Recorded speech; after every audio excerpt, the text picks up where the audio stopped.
everybody, and welcome to the Women's Soccer Show, Allie's birthday edition. It's the day before your birthday. Well, actually, yeah. It's going to come out on my birthday. Yeah, well, that's true. It's coming out on your birthday. And this is also the end of the group stage episode. We're done. It's over. That felt long, no? Or was that just us? That was just us. Okay, everybody's like, it's flying by. And I was like, is it though? Don't be sad that it's over. Just be glad that it happened. We're going to talk through all of the groups in this episode and the semifinal the quarterfinal matches. Wow, the beer's already hitting me. Look at that. But you are hot right now because you have just been to a game. You are back going to games because you've got that COVID over with. Most fun fan group that you have been a part of so far. Do you know what? I'm going to give it to the Belgians tonight. Oh, really? Over the Icelandic? Over the Icelandics, because I'm telling you now, and anybody who followed the story that we did, there was a brass band one side of us, and there was a man and a drum the other side, and they were just winding each other up and geeing each other up, and as soon as that, spoiler alert, goal went in, they went mental. No spoiler alerts. This is all like talking about the games that already happened. It's their fault if they play this episode and they have not watched the game. Yeah, but genuinely, the Belgians were up for it. They had French fry hats. They had like Red Devil masks. They were excited. And we're going to get to see them again. Yes. Group stage is over. We're going to get into the groups now. But one more quick question before we do. Favorite moment of the group stages so far? Let's go. Ooh, that is a good question. I think I'm going to say Portugal's almost come back against the Netherlands. I really wish there was an upset. We didn't get an upset, really, in any of the groups in terms of, like, games, results, who advanced, and, like, obviously... I would say Belgium was a bit of an upset. It wasn't an upset, though. It was a pretty big question mark of who was going to advance second, you know? I mean, and we'll come on to that because Iceland almost had it. I think my favorite moment is the mini gay car and the bisexual ball. We do love the gay car. I was on our Twitter earlier today and I was like, well, I really hope that makes a comeback in like the finals or something like that. It will. I really hope so. I'm telling you now, for the quarters, for the semis and the finals, we will get the gay car. You heard it here first, people. So the stage is set, people. We have got our quarter finalists, and the first quarterfinal is between Group A winner and Group B runner-up, which is England-Spain. And then you've got the second quarterfinal, which is the Group B winner, Germany, versus the Group B runner-up, which was Austria. And Sarah said we had no upsets. I would say Austria was an upset on paper because everybody was backing the Norwegians. Yeah, I mean, let's talk about Austria. I guess that was pretty much an upset. I have to say, like, this is taking no credit away from Austria, but Norway I really feel for. This was like the underperformance of the tournament, and that is I don't, you know what? I take that back. I really don't think it was the underperformance of a tournament. I think that the coach really mismanaged them, but also you were looking at a team with not a lot in their midfield, and I just think that people saw some big names and thought that they should be better than they actually were, really. But I do feel for that coach who's for sure about to be fired or resigned. Speaking of teams that are going out that we won't see again from Group A, though, we have to give it up for Northern Ireland. This team is so fun to watch. This team has so much heart and grit. And these fans, too, are incredible. The fans were mental in the best way. Yeah, they're incredible. They travel in packs. And for as small of a country as it is, they were making themselves heard in that stadium big time. And they were just there for a good time. Yeah, no, absolutely. So obviously we're talking about England versus Northern Ireland, which is, home nation rivalry. But the Northern Irish fans were out shouting the England fans. I love that. They were outnumbered 5-1 at least in that stadium. But they were making their players know that they loved them, that they were behind them, and that they were so proud that they got this far. And hopefully they can progress further, go to the World Cup maybe. I certainly hope so. I hope it's just the start and that they get some, better uniforms maybe. All right, let's move on and talk about the two teams that are advancing out of Group A while we're in Group A here. England. They were very convincing in their second two games. And for me, it's kind of like, I mean, England and Germany are the most convincing teams in the tournament right now. Germany the most, but England convincing. And for me, it's just kind of like, as long as Serena Wagman's there, I'm not really worried about England. I think that they can pull out whatever victory they need to. I think she's that important to the team. She is that important. I was saying this the other day. It is so nice to finally have a manager that actually cares about how the team does. We've not had one of those for a while, so it's quite nice to see that. Anybody who follows our Twitter will have seen my joke of the day that will tell you what I felt about the last one.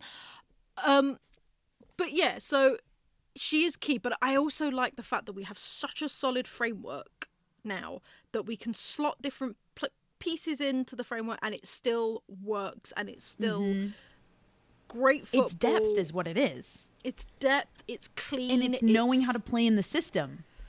Exactly. So, yeah, it's beautiful. And like you said, England, it's probably the most convincing England side I have seen in a very, very long time. All right, let's talk that final team that you brought up at the beginning, Austria.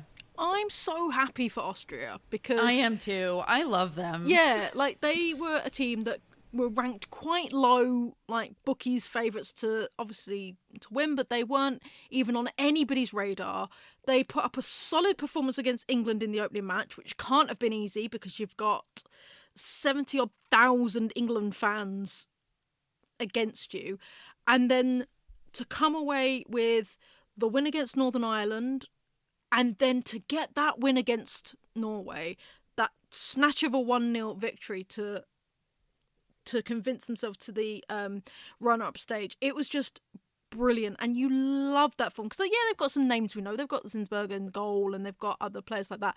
But they weren't a team on anybody's radar. And if this is not going to do anything to boost their profile in Austria and boost women's football in Austria, it's just such an exciting moment for a team like that.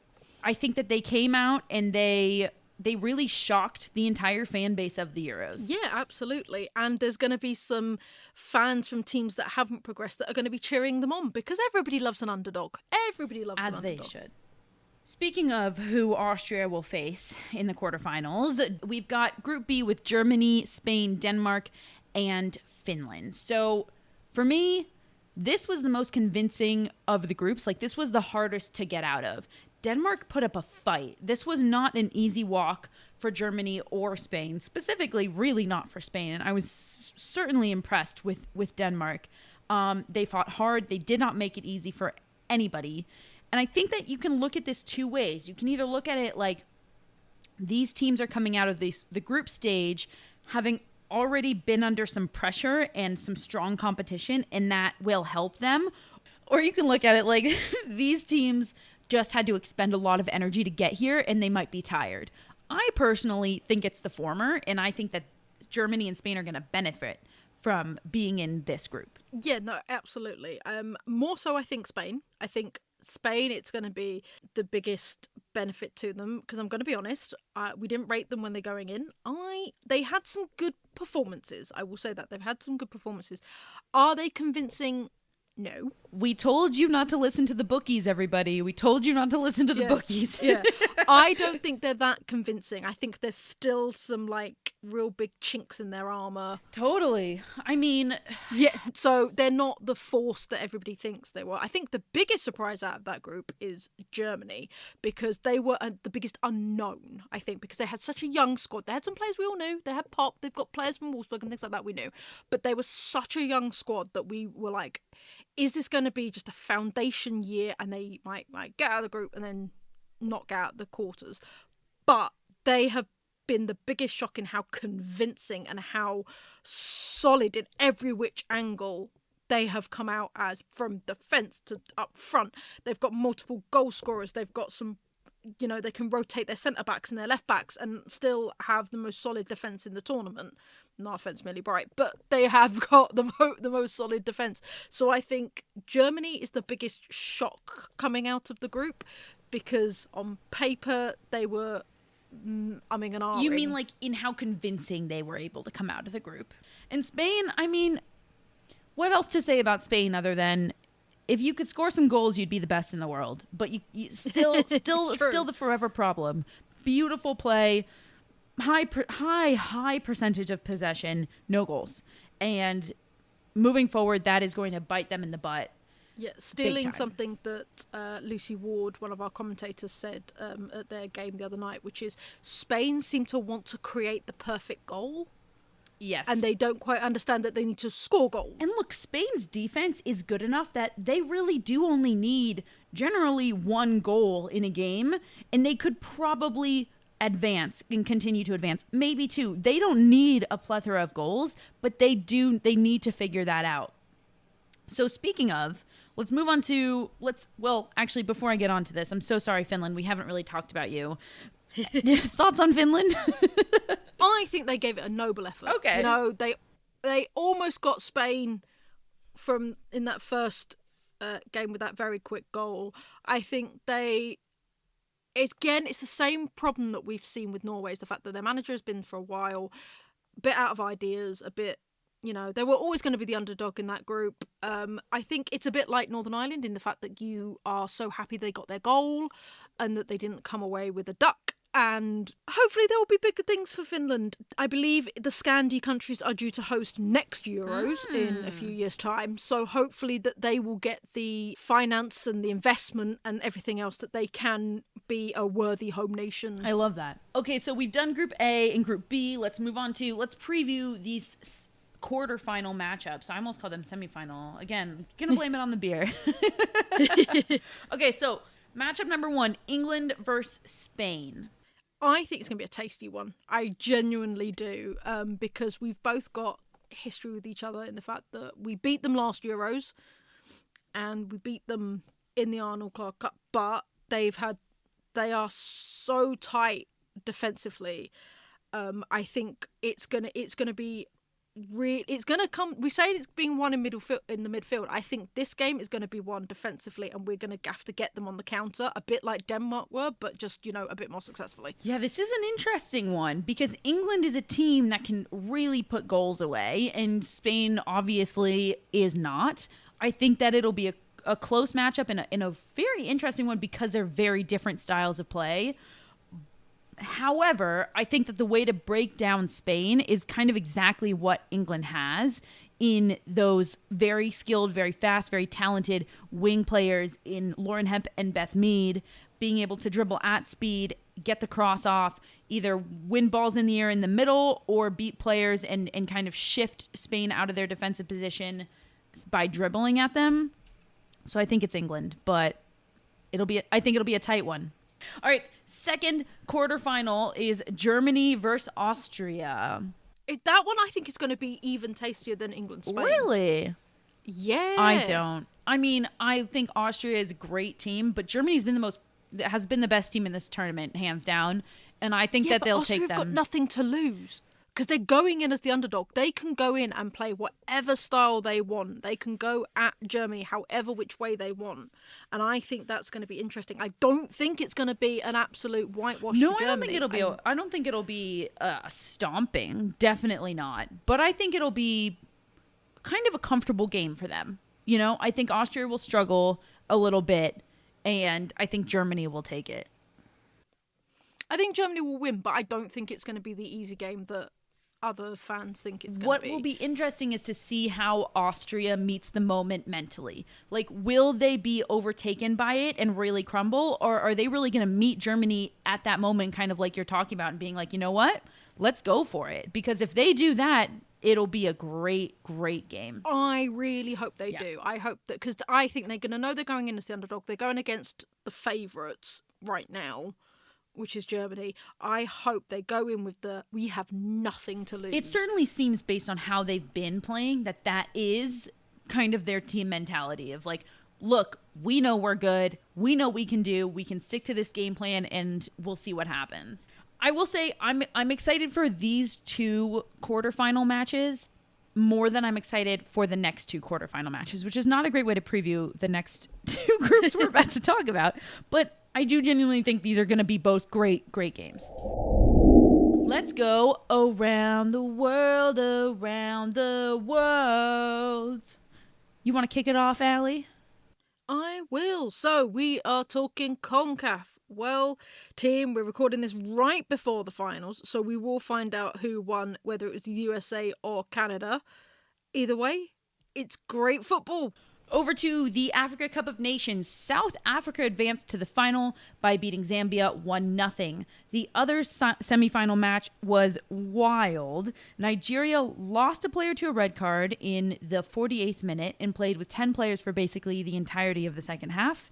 In the 62nd minute, Nigeria went up 1-0 first on an own goal by Morocco, but Morocco was quick to equalize to 1-1.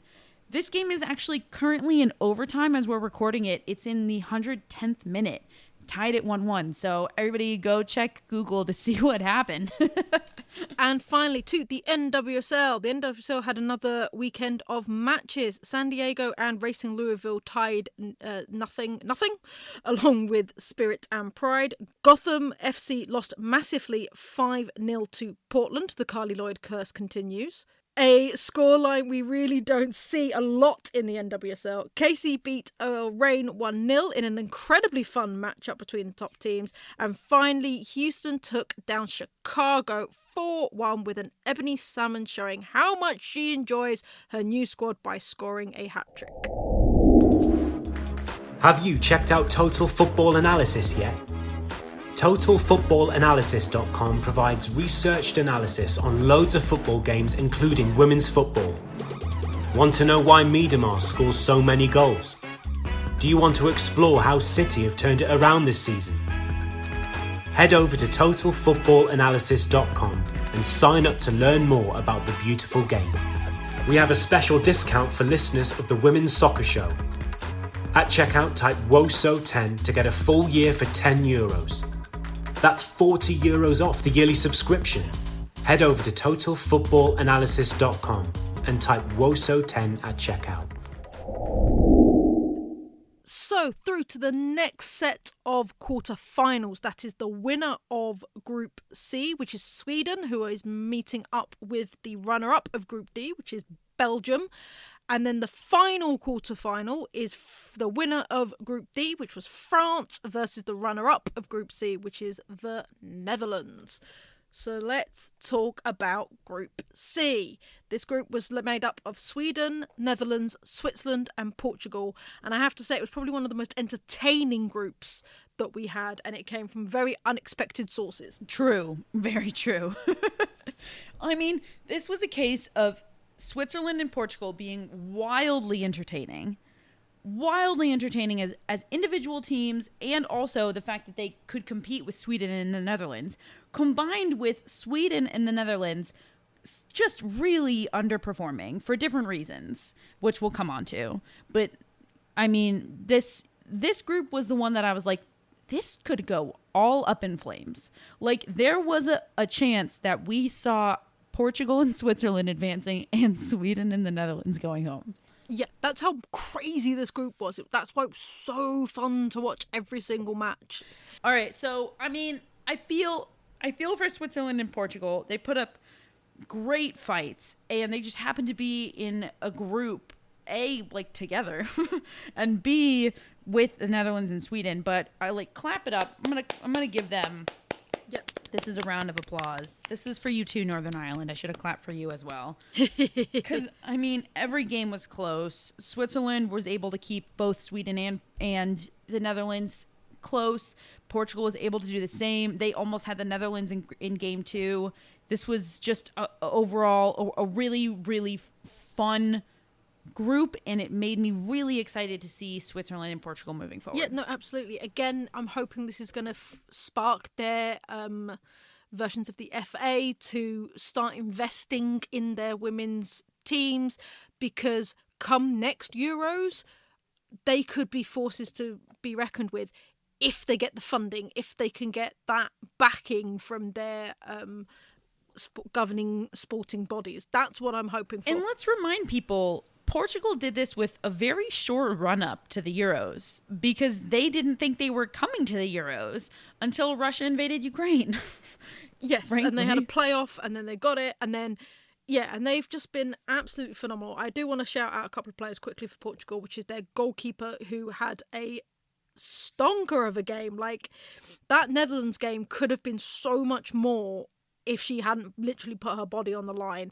And, of course, all of the silvers that the Portugal, there's 3 of them, but all of them played different roles in them, and they were just, yeah, I'm really excited to see what Portugal can do next. Yeah, and I feel like we're getting a showing from the smaller nations in this tournament. And these smaller nations, like, I don't know how you're doing it, but you are competing with the nations that have a larger pool. And it is, I mean, I love it. I absolutely love it.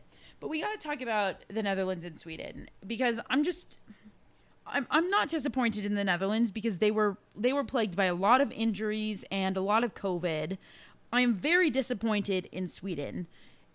And it is an utter shock to me that they can play how they played in the group stage and still advance in the number 1 spot. It's simply because of what happened to the Netherlands. Exactly. And the fact that they managed to get themselves back in it against Portugal with a 5-0 yesterday. But you're right, that was not the Sweden that we were excited for. They were not playing the way that we always want them to play, and I think they're going to come unstuck. I was going to say, how do you feel? I mean, they're coming off a good game. Do you think that that's going to really, like, they, going to get their groove back? They didn't play well. Right. That's the thing. Like, it's one of those ones where you look at the scoreline and go, wow, they hammered them 5-0. But I was at that game. It was more that they could pick up on Portugal's errors rather than making any plans. Like, their first 2 goals were carbon copies of each other, scored by the same player, because Portugal can't defend corners. You know what I mean? Like, I've seen Sweden play in multiple different tournaments, and the Sweden from the 2019 World Cup that I saw to the Sweden now has dropped in performance astronomically. This tournament has done something to them, and I don't know what it is, but I think they could come unstuck. And yeah, it makes me sad. I don't think it's just this tournament. I think that they struggle in tournaments, period. Like, they've had big wins in tournaments. We've brought up a lot what happened in the Olympics with them being convincingly the best team and then really, really just falling to pieces. I was like, how do I say this without swearing? Thank you. Falling to pieces in the final. And I will say, like, Aslani's really come into her own. And there's... is really separate from Sweden. It's just, I loved to see it because she was brilliant. Despite Sweden not being so great, she was brilliant in that last game. A victory like that Sweden had by so many goals, even if it is ugly, it can switch a mentality. It can kind of like flip a switch, and they can take that and take it into the next round, which they need to do, or they're going to get knocked out. Now, how do you feel about the Netherlands? The Netherlands comes limping really into this, right? Now, if they get Miedema back and they have Jackie Groenen, will this be enough despite the injuries they faced in their back line? I think is the big question for the Netherlands. No, is the honest answer. I will say that their goalkeeper is fantastic, considering how few caps that she's got and has been thrown into this game without any real preparation, and that's Van Domsla. We'll go with that. She's been absolutely fantastic. However, the way their back line has been so penetrable, without her, or without Martins pegging it up that wing, without Roord pegging it up that wing, they would be in so much trouble. I mean, we've talked about Lieke Martens too for a second, because Lieke Martens had a fantastic first game and then was invisible for the rest of the group stages. And she's somebody who the Netherlands truly need when Miedema and Jackie Groenen are missing. So this is really, I feel for the Netherlands. This is really unforeseen. And it's a big question mark in terms of who we're going to get in the next round. But that will really determine a lot of things, because they're playing France, who we have in Group D: France, Belgium, Iceland, and Italy. And I'm just going to be honest here. This group bored me the most. It really did.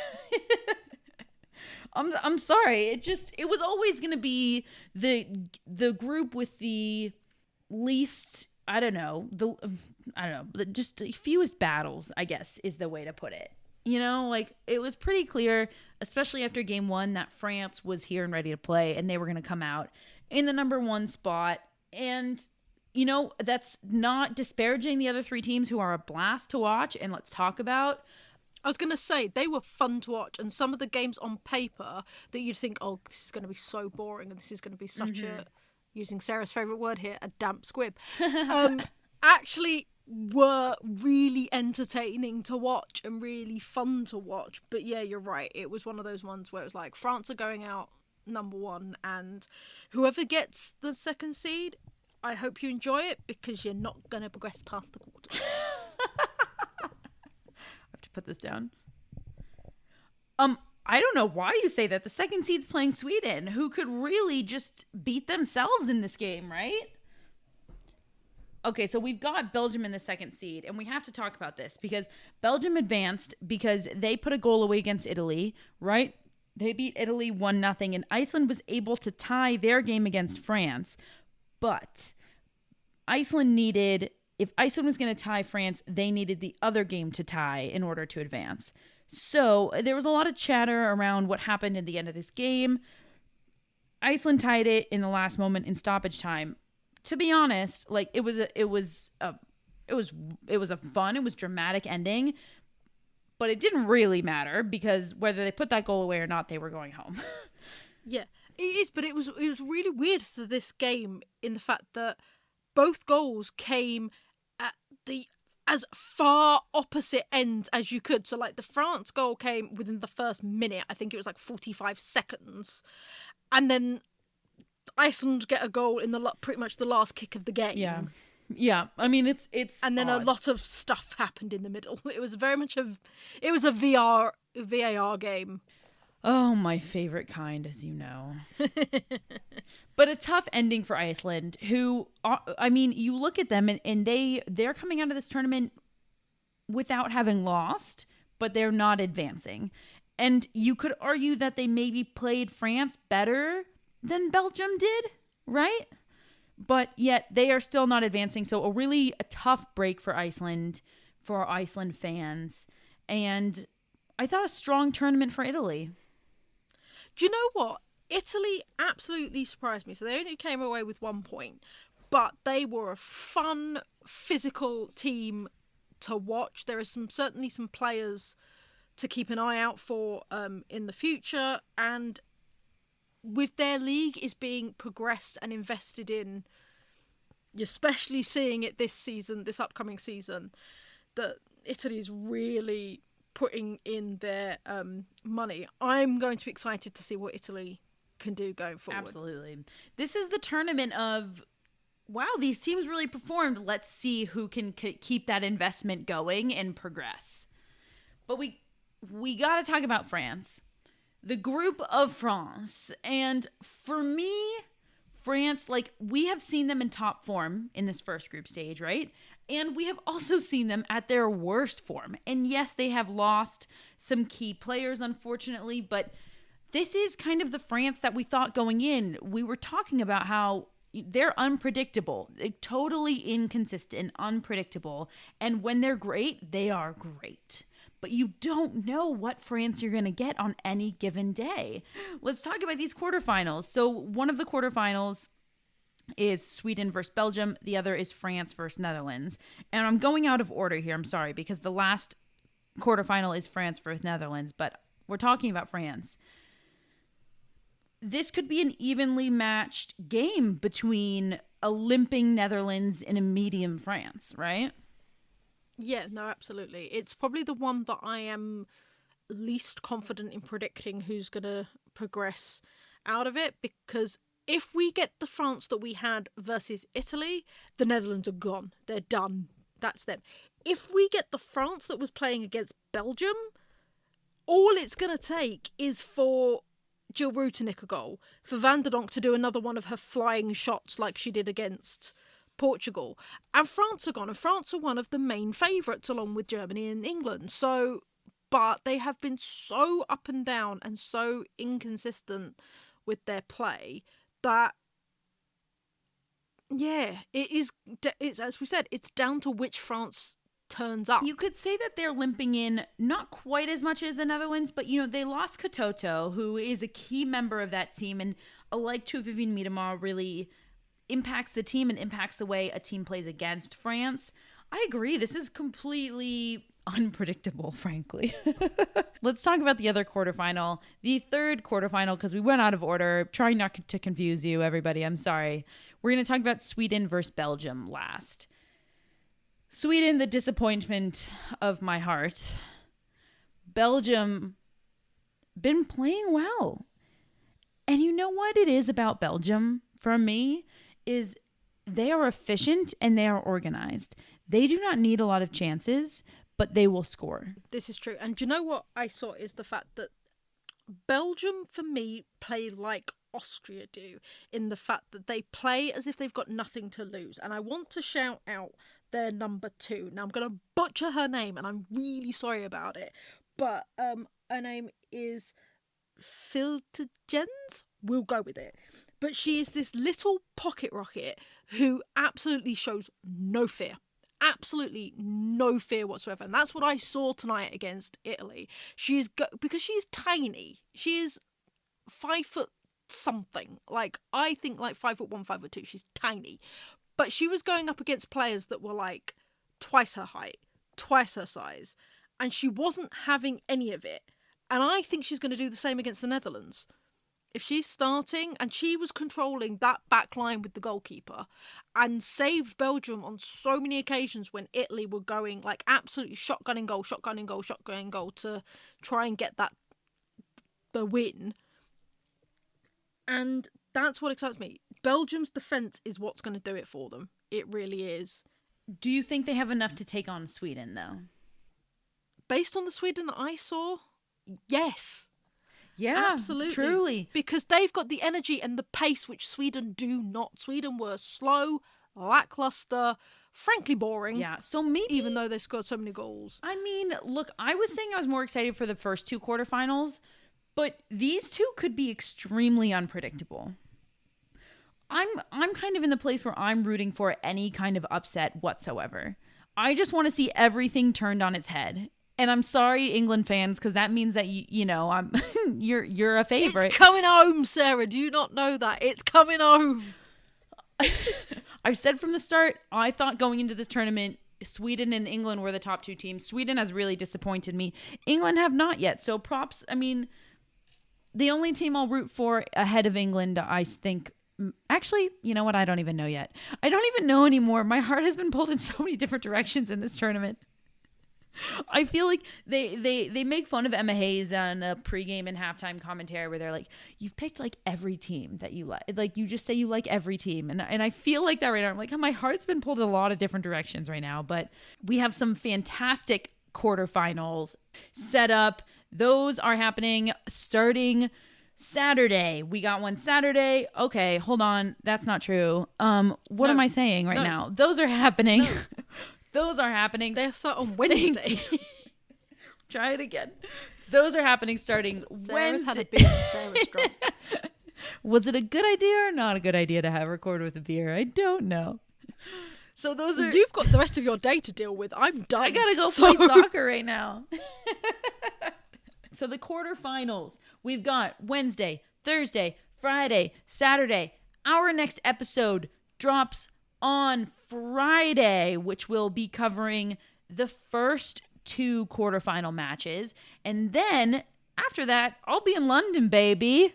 Let's go. So thanks everybody for following along with us. And everybody wish Allie a happy birthday. Even if it's late. It's their birthday is the forecast. Yeah, it's Tuesday, July 19th. So it doesn't matter how late you are. Send those birthday wishes over Twitter, please. And drink a beer for us. Kindly. Yes. All right, and that's it for Allie's birthday episode, the end of the group stage episode, and the WOSO Show. I've been Sarah. And I've been Allie. Thanks, everybody. Good night.